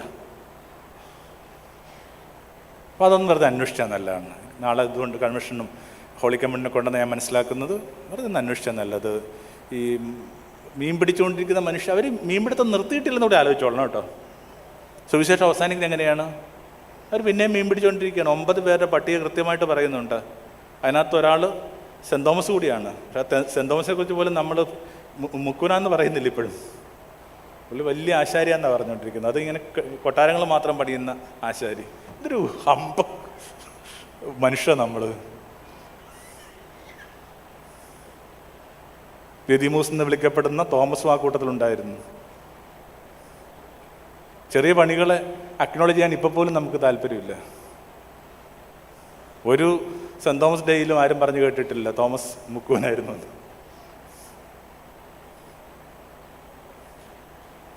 കുറേ കള്ളത്തരങ്ങളൊക്കെ ഉണ്ട് കേട്ടോ. ആ കള്ളത്തരത്തൊക്കെ ഇങ്ങനെ പതുക്കെ പുറത്ത് കടന്നാൽ കുറേ കൂടി സമാധാനം ഉണ്ടാവും അല്ലേ? നമ്മൾ ഇത്തിരി വിഷയം തെന്നിപ്പോകുന്നു. അപ്പം 5 ഇതാണ് അല്ലേ? എന്തെങ്കിലും ഒരു കാര്യം ദൈവം നിന്ന് ആഗ്രഹിക്കുന്നുണ്ടോ? അന്വേഷിക്കുന്നേ. നമ്മൾ ബഷീറിനെ കുറിച്ചൊക്കെ പറയുന്ന കണക്ക് ബഷീർ 2 പ്രാവശ്യം തടവറിലായിരുന്നു. 2 പ്രാവശ്യം തടവിലായിരിക്കുമ്പോൾ അയാൾ ചെയ്തൊരു കാര്യം, ഈ ജയിൽ വളപ്പിൽ റോസാപ്പൂക്കൾ നട്ടു വളർത്തുകയായിരുന്നു. റോസാപ്പൂക്കൾ തടവിൽ നട്ടു വളർത്താൻ വേണ്ടി അത് ബന്ധുവിടുന്നുവല്ലോ. അപ്പം എത്ര മോശപ്പെട്ട സാഹചര്യമാണെങ്കിലും എത്ര ചെറിയ കാലമാണെങ്കിലും നിങ്ങൾക്ക് നിങ്ങളുടെ കാലത്തെ മെച്ചപ്പെടുത്താൻ പറ്റും. ആ അന്വേഷണത്തിൻ്റെ പേരാണ് ദൈവവിളി. എൻ്റെ ദൈവവിളി എന്താ? അതാണ് 5ാമത്തെ അന്വേഷണം. നമ്മളുടെ ജീവിതത്തിന് അർത്ഥമുണ്ടെന്നൊക്കെ എങ്ങനെ നമുക്ക് പിടുത്തം കിട്ടണത്? അത് വളരെ സിമ്പിളായൊരു ടെസ്റ്റാണ്. എന്താണത്? നിങ്ങൾ കടന്നു പോയി കഴിയുമ്പോൾ നിങ്ങൾ പാർത്തിടം, നിങ്ങൾ ചേർത്ത് പിടിച്ച മനുഷ്യർ, ഇവരൊക്കെ നിങ്ങൾക്ക് കിട്ടിയതിനേക്കാൾ ഭേദപ്പെട്ട ഇടവും മനുഷ്യരുമായിട്ടുണ്ടോ? ഞാൻ ആവർത്തിക്കട്ടെ. നിങ്ങൾ കടന്നു പോയി കഴിയുമ്പോൾ നിങ്ങൾ പാർത്തിടം, ചേർത്ത് പിടിച്ച മനുഷ്യർ, അവരൊക്കെ നിങ്ങൾക്ക് കിട്ടിയതിനേക്കാൾ ഭേദപ്പെട്ട ഇടവും മനുഷ്യരായിട്ടുണ്ടോ? അതിനകത്ത് ധൈര്യം ഉണ്ടെങ്കിൽ ഓർത്തോളൂ, your life was meaningful. അതിവിടെ ഇരിക്കുന്ന എല്ലാവർക്കും ധൈര്യമായിട്ട് പറയാൻ പറ്റും. അച്ഛന് പറയാൻ പറ്റത്തില്ലേ? 3 വർഷം എന്ന് പറയുന്നത് ഒരു 3 കലണ്ടറും അറിയുമ്പോഴേ ഉള്ളൂ. പക്ഷെ അതിനിടയിൽ തൻ്റെ പരിസരത്തെ അദ്ദേഹം മെച്ചപ്പെടുത്തുന്നില്ലേ? അതിനാ മീനിങ് എന്ന് പറയുന്നത്. നമ്മൾ എന്ത് വെച്ചിട്ടാണ് പോകുന്നത്? അത് വളരെ പ്രധാനപ്പെട്ട. 12,000 വർഷം മുമ്പ് ഒരാൾ മടങ്ങിപ്പോകുമ്പോൾ വെച്ചിട്ട് പോയതിൻ്റെ ഓർമ്മയാണ് നാളെ ഹോളി കമ്മ്യൂണിയൻ നമ്മൾ ആചരിക്കുന്നത്. ഒരാൾ പോകുന്നതിന് മുമ്പ് ഒരു അപ്പം വെച്ചിട്ട് പോയി. അതാ വെള്ളിയാഴ്ച ഇവിടെ ഇരുന്നു, ശനിയാഴ്ച ഇരുന്നു, ഞായറാഴ്ച തൊട്ട് ഇങ്ങനെ സഞ്ചരിച്ചുകൊണ്ടിരിക്കുകയാണ്. നാളെ വൈകുന്നേരം നിങ്ങളുടെ തിരുവത്താഴ മേശയിലോട്ടും വരും. 12,000 വർഷമായിട്ട് ഇഴമുറിയാതെ സഞ്ചരിച്ചുകൊണ്ടിരിക്കുന്ന വേറെ എന്തെങ്കിലും കാര്യം നിങ്ങൾക്ക് അറിയാമോ? മനുഷ്യന് പറ്റുന്ന എല്ലാ സാഹചര്യങ്ങളിലും അതിങ്ങനെ കൈമാറ്റം ചെയ്യപ്പെട്ടു. അപ്പം അതൊക്കെ ഇങ്ങനെ ഈ കട്ടന് പുറകിൽ നിൽക്കുമ്പോൾ, ബാക്ക് ഡ്രോപ്പായിട്ട് നിൽക്കുമ്പോൾ നമ്മളൊക്കെ വല്ലതും വെച്ചിട്ട് പോകണ്ടേ? അതിന് വിളിക്കുന്ന വാക്ക പർപ്പസ് ഓഫ് ലൈഫ്. നമ്മൾ എന്തോർമ്മയാണ് വെച്ചിട്ട് പോകുന്നത്? മെമ്മറി എന്ന് പറയുന്നത് നമ്മൾ സൃഷ്ടിക്കുന്നതാണ്. വി ക്രിയേറ്റ് മെമ്മറി, ഇത്രയേ ഉള്ളൂ. We create memory. തന്നെത്താനെ സംഭവിക്കുന്ന കാര്യമല്ല മെമ്മറി എന്ന് പറയുന്നത്. We create.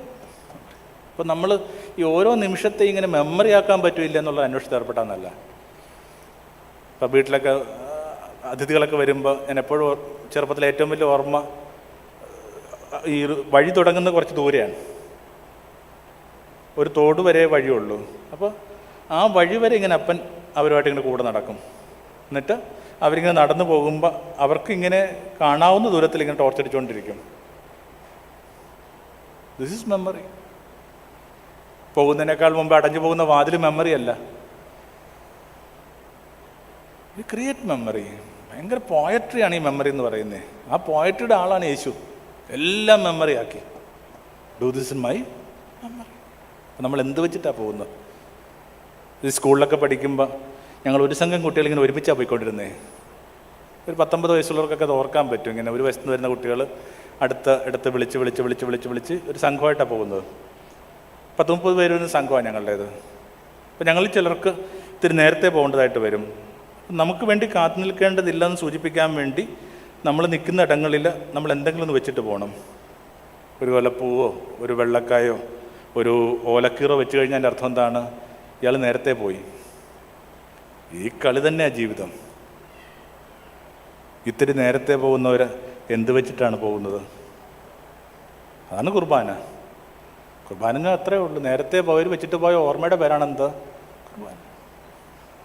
ഭക്ഷിക്കുമ്പോഴൊക്കെ ഓർക്കണമെന്നാണ് പറയുന്നത്. എന്തൊരു ബുദ്ധിയാണ്, എന്തൊരു സ്പിരിച്വൽ ഇൻ്റലിജൻസാണ്. ഭക്ഷിക്കുമ്പോഴൊക്കെ ഓർമ്മിക്കണം. പറഞ്ഞത് 3 പ്രാവശ്യം ഭക്ഷിക്കുന്നുണ്ട്. അതിനർത്ഥം ഉണർന്നിരിക്കുന്ന മിക്കവാറും 5 മണിക്കൂറിനിടയിൽ എന്ത് ചെയ്യുന്നുണ്ട്? നമ്മളയാൾ ഓർക്കുന്നുണ്ട്. നമ്മൾ ഈ പറയത്തില്ലേ, ഈ ബിനാലിലൊക്കെ പറയുന്ന കണക്ക് ഇൻസ്റ്റലേഷനാണ്. ഒരുപക്ഷെ ചരിത്രത്തിൽ ആദ്യത്തെ സ്പിരിച്വൽ ഇൻസ്റ്റലേഷനാണ് ഈ കുർബാന എന്ന് പറയുന്നത്, പ്രതിഷ്ഠാപനം. അതുകൊണ്ടൊക്കെ എന്തെങ്കിലുമൊക്കെ വെച്ചിട്ട് പോകണ്ടേ. അവസാനമായിട്ട് നിങ്ങൾ നിങ്ങളുടെ കാലത്തിൻ്റെ ദാഹത്തെ ഉണർത്തുന്നുണ്ടോ? വേദപുസ്തകത്തിൽ ദാഹത്തിന് ഒറ്റർത്ഥമേ ഉള്ളൂ, ആ പ്രഭുവിനോടുള്ള നിങ്ങളുടെ സ്നേഹം. Passionate desire for the Lord.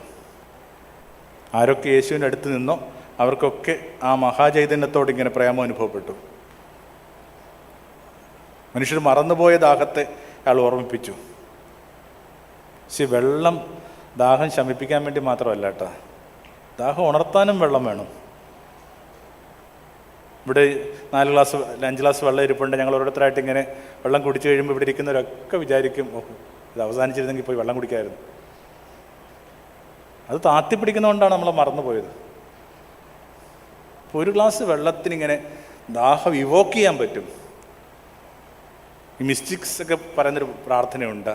ഞങ്ങൾ അപ്പത്തിന് വേണ്ടിയല്ല പ്രാർത്ഥിക്കുന്നത്, വിശപ്പിന് വേണ്ടിയാണ് പ്രാർത്ഥിക്കുന്നത്. ഈ പ്രേ ഫോർ ഹങ്കർ. അപ്പം എപ്പോഴും വേണമെങ്കിൽ കിട്ടുന്നു, പക്ഷേ ഈ വിശപ്പ് എപ്പോഴാണ് ഉണ്ടാവുക? അപ്പം അതാണ് 6ാമത്തെ. നിങ്ങൾ നിങ്ങളുടെ കാലത്തിൻ്റെ ദാഹത്തെയും വിശപ്പിനെയും ഉണർത്തുന്നുണ്ടോ? നിങ്ങളുടെ അടുക്കലേക്ക് വരുന്ന മനുഷ്യർക്ക് ഈ കളത്തി ചുരുങ്ങാത്ത, ഈ ഔട്ട് ഓഫ് ദ ഫ്രെയിം എന്നൊക്കെ അച്ഛൻ പറഞ്ഞ സംഭവമില്ലേ, ഔട്ട് ഓഫ് ദ ഫ്രെയിമിൽ പെടാത്ത എന്തെങ്കിലും ഒരു കാര്യത്തുള്ള മമത ഉണ്ടാകുന്നുണ്ടോ? യേശു പഠിപ്പിക്കുമ്പോഴൊക്കെ പറഞ്ഞൊരു വാക്കില്ലേ, ലിഫ്റ്റ് അപ്പ് യുവർ ഐസ്. നിങ്ങളുടെ സംഭാഷണം കേട്ട് കഴിയുമ്പോൾ ഈ മനുഷ്യരുടെ കണ്ണിങ്ങനെ ആകാശങ്ങളിലേക്ക് ഉയരുന്നുണ്ടോ? അപ്പം അങ്ങനെ ഒരു എലമെൻ്റ് ഓഫ് ട്രാൻസെൻഡൻസ് നമ്മൾ പറയുന്നത്, ഈ അപാരതയുടെ ഒരു അനുപാതം, ട്രാൻസെൻഡൻസ്. നിങ്ങൾ എന്ത് പേരിട്ട് വിളിച്ചോളൂ. അപ്പം അങ്ങനെ ഒരു 6 കാര്യങ്ങളാണ് ഈ പറഞ്ഞ അവനവൻ നദിയാണോ ഇല്ലെന്നറിയാനുള്ള ചെക്ക് ലിസ്റ്റ്. 1, നിങ്ങളിപ്പോൾ ഒഴുകുന്നുണ്ടോ? 2, നിങ്ങളിങ്ങനെ സകലതും സ്വീകരിക്കുമോ? ഒക്കെ 10:8. 3, നിങ്ങൾ സകലത്തിനെയും ശുദ്ധീകരിക്കുന്നുണ്ടോ?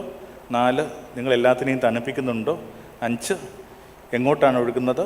6, നിങ്ങൾ നിങ്ങളുടെ കാലത്തിൻ്റെ ദാഹത്തെ ഉണർത്തുന്നുണ്ടോ? സമരയിലെ കിണറ്റിൻ പക്കലൊക്കെ വെച്ച് ഒരു സ്ത്രീയുടെ ദാഹം ഉണരുകയാണ് അല്ലേ? യേശു എന്ത് പറഞ്ഞു? സ്ത്രീയെ, നീ കുടിക്കണ കിണറ്റിൽ നിന്ന് കുടിച്ചാൽ ദാഹം ശമിക്കില്ല. കുടിച്ചുകൊണ്ടിരിക്കുന്ന കിണറുകളിൽ നിന്ന് ദാഹം ശമിക്കില്ലെന്ന് പിടുത്തം കിട്ടുന്ന ദിവസമാണ് ഒരു സ്പിരിച്വൽ ബീങ് രൂപപ്പെടാൻ പോകുന്നത്. കുടിച്ചുകൊണ്ടിരിക്കുന്ന കിണറുകളിൽ നിന്ന് ദാഹം ശമിക്കുന്നില്ല. അപ്പം ആ ദാഹവും ഉണർവും ഒക്കെ ഈ ദിനങ്ങളിൽ കിട്ടട്ടെ എന്ന് പ്രാർത്ഥിച്ചുകൊണ്ട് ഞാൻ പതുക്കെ ഇത് പറഞ്ഞ് അവസാനിപ്പിക്കുമ്പോൾ ഒരു കാര്യം എനിക്ക് ഉറപ്പാണ്. ഞാനീ പറഞ്ഞ 6 കാര്യങ്ങളും ഞാൻ സൂചിപ്പിച്ച ഈ 300 പേർക്കും ബാധകമാണ്. നിങ്ങൾ ആരെങ്കിലും എന്തെങ്കിലും ഒരു കാര്യം പുതുതായിട്ട് ചെയ്യണമെന്നല്ല ഞാനീ പറയുന്നത്. നിങ്ങൾ ചെയ്തുകൊണ്ടിരിക്കുന്ന കാര്യങ്ങളെ ഞാനൊന്ന് ആർട്ടിക്കുലേറ്റ് ചെയ്തെന്ന് മാത്രമേ ഉള്ളൂ. അപ്പം അതുകൊണ്ട് പല അനുവാദങ്ങളാണെന്ന് മാത്രമേ ഉള്ളൂ. അതുകൊണ്ട് സന്തോഷമായിട്ട് നമുക്ക് ഈ കൊച്ചുവർത്താനം അവസാനിപ്പിക്കാം. എന്താണത്? നിങ്ങളും ഒരു നദിയുടെ പേരാണ്. I am also the name of a river. മരിച്ചവൻ്റെ ചങ്കിൽ നിന്ന് പിന്നെയും രക്തവും ജലവും ഒഴുകിക്കൊണ്ടേയിരുന്നു. ആമീൻ. നമുക്ക് പ്രാർത്ഥിക്കാം. 2 മിനിറ്റ് പ്രാർത്ഥിച്ചിട്ട് പൊതുവായ പ്രാർത്ഥനയിലോട്ട് പോകാമെന്ന് കരുതുക. ഇത്തിരി ഒന്ന് നേരെ ഇരുന്ന് നമുക്ക് ഇത്തിരി ഒന്ന് ഒരു യോഗ പോസ്റ്ററിലൊക്കെ ഇത്തിരി വന്നിരുന്നാൽ ചിലപ്പോൾ ഒരു ഉന്മേഷം കിട്ടുമായിരിക്കും. നട്ടലൊക്കെ ഒന്ന് നേരെ പിടിച്ച് നേരെ ഇരുന്ന് പ്രാർത്ഥിക്കാൻ പഠിപ്പിച്ച് എന്താണെന്ന് ഓർത്തെ വാതിലടക്കുക. ഇപ്പോൾ പോലും കടപ്പുറത്തെ വീടുകൾക്ക് വാതിലില്ല. അപ്പം എന്തായിരിക്കും അതിൻ്റെ അർത്ഥം? Shut your census. പിന്നെന്താണ് പറയുന്നത്? എൻ്റെ അകത്തേക്ക് പ്രവേശിക്കുക, ഉള്ളിലുള്ള ആളെ കേൾക്കുക. എന്ത് ലളിതമായ മെഡിറ്റേഷൻ യേശു പഠിപ്പിക്കുന്നത്. Shut the door, get in the inner chamber, listen to the inner voice. ഇത്തിരി നേരെ ഇരുന്ന് വാതിലടക്കാം, ഇന്ദ്രിയങ്ങളെ കൊട്ടിയടക്കാം. ശേഷം കണ്ണുകളടച്ച അകത്തുള്ള ആളെ കേൾക്കാം. വിശ്വസിക്കുന്നവൻ്റെ ഹൃദയത്തിൽ നിന്ന് ഉറവുകളുണ്ടാവും.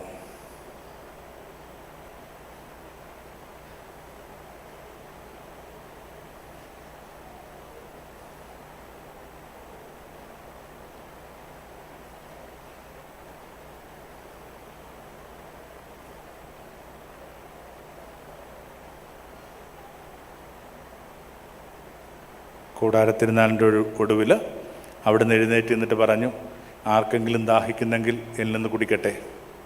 കുടിച്ചവരുടെ നെഞ്ചിൽ നിന്ന് ജീവജലത്തിൻ്റെ ഉറവുകൾ ഒഴുകും. തന്നിൽ വിശ്വസിക്കാനിരിക്കുന്നവർ സ്വീകരിക്കാൻ പോകുന്ന പരിശുദ്ധാത്മാവിനെ കുറിച്ചാണ് അവനത് പറഞ്ഞത്. Power of love. ഈ പവർ ഓഫ് ലവ് വരുമ്പോഴാണ് ഇതൊക്കെ നമുക്ക് പിടുത്തം കിട്ടുന്നത്.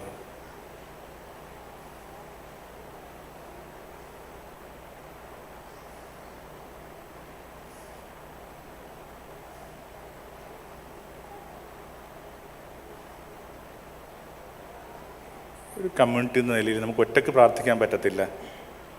അതുകൊണ്ട് ഒറ്റയ്ക്ക് പ്രാർത്ഥിക്കുമ്പോൾ പോലെ യേശു പഠിപ്പിക്കുന്നത് അവർ ഫാദർ എന്നൊക്കെയാണ്. അവർ ബ്രെഡ്, അവർ ഫോർഗീവ്നെസ്. ഒറ്റയ്ക്കൊരു പ്രാർത്ഥനയില്ല യേശു ധർമ്മത്തിൽ.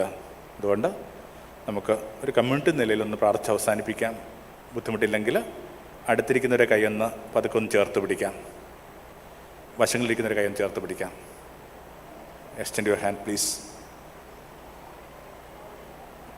അവർക്ക് വേണ്ടി ഒരു നിമിഷം ഒന്ന് പ്രാർത്ഥിക്കുക. മനസ്സുകൊണ്ട് ഈ രാത്രിയിൽ യേശുവിൻ്റെ പാദങ്ങളിലിരിക്കാനായിട്ട് മനസ്സുണ്ടായ ഒരാൾക്ക് വേണ്ടി പ്രാർത്ഥിക്കുക. വിശ്വസിക്കുന്ന ഒരാളാണ് അയാളിങ്ങനെ ഒരു ഉറവയായിട്ട് മാറട്ടെ.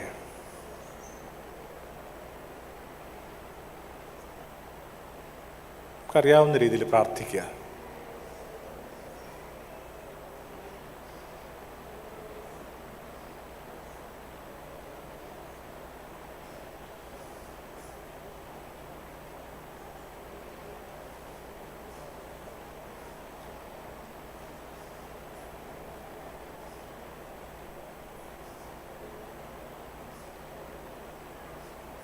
കരങ്ങൾ കോർത്ത് പിടിച്ച് ഏറ്റവും റെസ്പെക്റ്റോടുകൂടി ആ കരങ്ങളെ തൊടാം.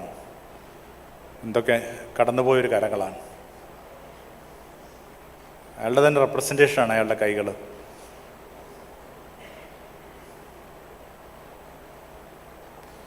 യേശുവിൻ്റെ ആണിപ്പാടുള്ള കരങ്ങളിലോട്ടൊക്കെ നോക്കാൻ നമ്മൾ ധ്യാനങ്ങളിൽ പറയാറില്ലേ? അത് വെറുതെ കരങ്ങളല്ലല്ലോ. യേശുവിൻ്റെ ഒരു ഡെസ്റ്റിനിയും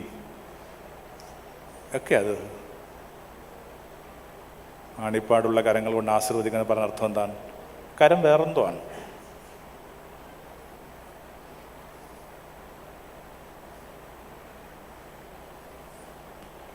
കൈകോർത്ത് ഒരു കുഞ്ഞു പ്രാർത്ഥന കൂടി ഒന്ന് ഒരുമിച്ച് ചൊല്ലിയാൽ നല്ലതായിരുന്നു. നമുക്ക് ഒരുമിച്ച് പ്രാർത്ഥിക്കാം. ഒരുമിച്ച് മറ്റൊരു നദിയുടെ നാമമായി താങ്കളും ഓർമ്മിക്കപ്പെടും. ഒഴുകാനും മേശയിൽ വിളമ്പിയതിനെ സ്വീകരിക്കാനും ശുദ്ധിയെ വീണ്ടെടുക്കാനും തണുപ്പേകാനും